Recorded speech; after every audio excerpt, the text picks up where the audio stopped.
এক নজরে আলিপুরদুয়ার লোকসভা কেন্দ্র।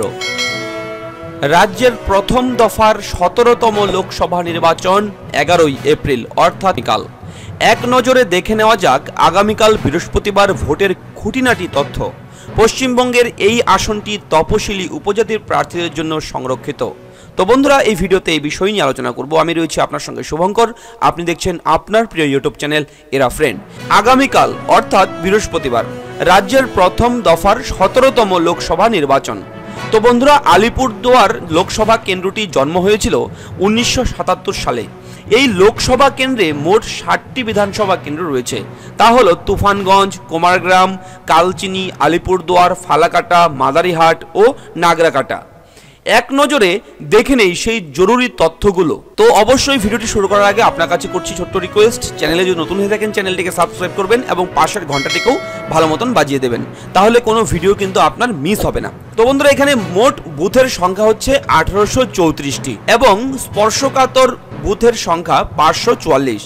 মোট ভোটার 16,42,285 এবং পুরুষ ভোটার এখানে রয়েছে 8,31,051 এবং মহিলা ভোটার 8,11,208 এবং তৃতীয় লিঙ্গ ভোটার রয়েছে 26।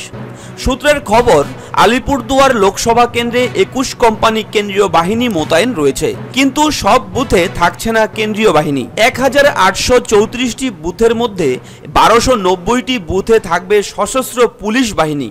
সকাল 7টা থেকে এই লোকসভা আসনে ভোট গ্রহণ শুরু হবে আর শেষ হবে সন্ধ্যা 6টায়। আলিপুরদুয়ার লোকসভা কেন্দ্রে মূল লড়াই হবে তৃণমূল প্রার্থীর সঙ্গে আরএসপির প্রার্থীর। এখানে তৃণমূল প্রার্থী দশরথ তির্কে আর আরএসপির প্রার্থী মিলি ওরাও।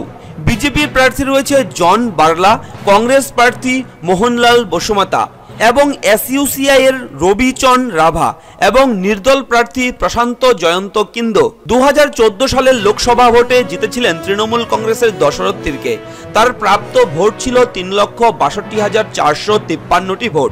দশরথ তির্কের নিকটতম প্রতিদ্বন্দ্বী ছিলেন আরএসপির মনোহর তির্কে।